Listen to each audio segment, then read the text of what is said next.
What does a shaman live? Well, what is it? What is a shaman's life?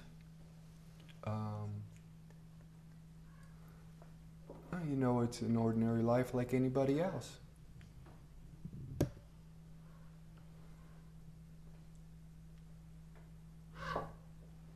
Oh.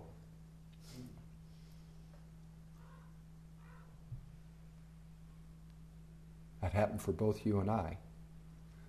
The timing may have been significant. You may be thinking that I brought that about.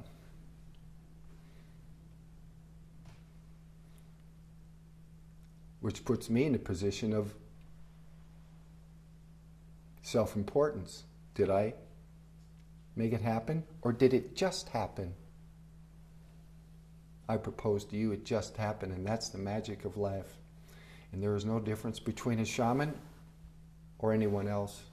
It's just that that person is more aware, and these kind of things do happen. They're very synchronous. So they come in as a confirmation, however, it's not for elevation of being important. It's for sharing the experience and showing everyone that same. You have every capability that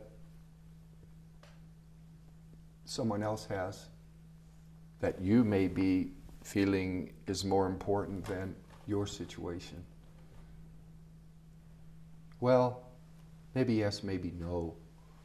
But I believe what the what the person who's moving in the shamanic way is, essentially they may have perception into let's say realities that you're not comfortable with or you're not familiar with. But these are certainly realities that you are accessible to, with certain practices, with certain diligence, with certain purity of action. It's accessible to everyone. I mean, the fact of the matter is we are living in many different realities at one time. We are spontaneously living in many different realities at one time. Some people are more aware of it, other people are not. We've all had those déjà vu experiences in our life. Oh, that happened. Or the impression that a spirit was in the room. Okay, something different here. Okay, or something moving across the perception screen that got your attention that wasn't as normal as other. Or sounds of synchronicity that just pop in at the right time. I have often had confirmation from nature. This is the real divine being, that is in our lives. The goddess, Mother Earth. This is the true guru. Okay. And let us not neglect that, because it's very important these days to kind of unplug from the spiritual techno world and go be reminded, okay, and understand that in nature is where we are deeply nourished. Why is that? How come you can just go to the sea and spend a few hours after a hectic week at the office and come back filled up? Or go into the desert or go into the forest? Well, how does that happen? What is there for everyone that essentially creates the same circumstances across the board? What is there that's not over here? Well, I suggest you go find out. Because there is, first of all, the great possibility of you beginning to just unclutter your mind, unplug, and just be in a peaceful state, be in an environment that nourishes you. And all of a sudden a butterfly comes and lands on your shoulder, or a bird comes. Okay, let me ask you this. The belief in my world, when something like that is happening, I've seen many times where I've been with people and we've been through certain things, and all of a sudden a bird comes and lands in the tree and starts singing. Now, is that just happening perchance? I contend that it is not. I contend that we are all connected. I contend that that bird comes to tune us up even further with those incredible sounds on that scale. It comes to tune our energy frequencies up in a more refined way, in a more loving way. And it comes to remind us that we are connected. In fact, how does one know that the crops don't grow without the sounds of the birds being there? Scientifically, they're finding out that when birds are leaving in various areas on the planet, the crops are doing bad. We are connected. This is a magic that is all around us. And you don't have to have a shaman label to run out there and have those experiences. You should open your heart and relax your state of being and have the have the focus to see that this is a grand experiment. May I try? In fact, not may I, I'm going to. Because may I suggest to you that you create your own reality. You always create your own reality, and you're responsible for your reality every bit of the way. We were talking about the owl. The owl. Tell us your The experience. owl.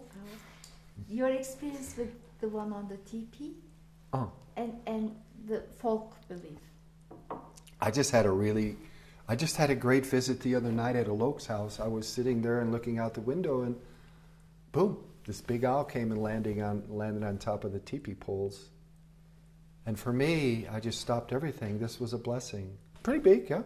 It was probably this big. I mean, not huge, not like a great horned owl, which is much bigger, but a good size owl. It wasn't a barn owl. It was, and it was dusk, and it hung out there for a long time. And whenever these things start to happen, I feel, you don't just run by these things and go, oh yeah, I got to get here or there, or, you're locked up in the story of the mind. This is something for you. This is something that is a message maybe, or is definitely a blessing and can provide an initiation possibility. So I just stopped what I was doing and I turned and I started talking to the owl through the window. And we had a conversation that lasted 5 minutes. And I felt very, very blessed because, he probably wasn't listening to a word I had to say. And maybe he was. This I don't know. He was hanging out there for a while, so maybe he was. But nevertheless, after a few minutes, he went off and did his duty. He went hunting. So for me, yeah, that anytime a bird of that, let's say, stature moves around your energy field and blesses you with a short period of time with it, I think that's a time to pay attention. To pay attention to what the message may be. What about the butterfly landing on the flower for you today? Were we not talking about that possibility happening? In fact, I was behind you and I asked for that. And that butterfly next moment came and landed on that flower on the ground, and you got tired of filming it. It was hanging out so long. I could feel you going, okay, this is enough, but you couldn't pull away, could you? That was your gift. Now, did that just happen, or did you create that?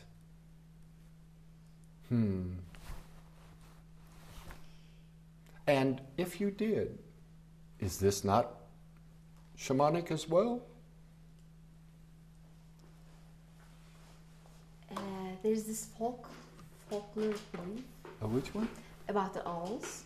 Oh, you have this obsession with the owl thing. Because other people... Okay, go ahead.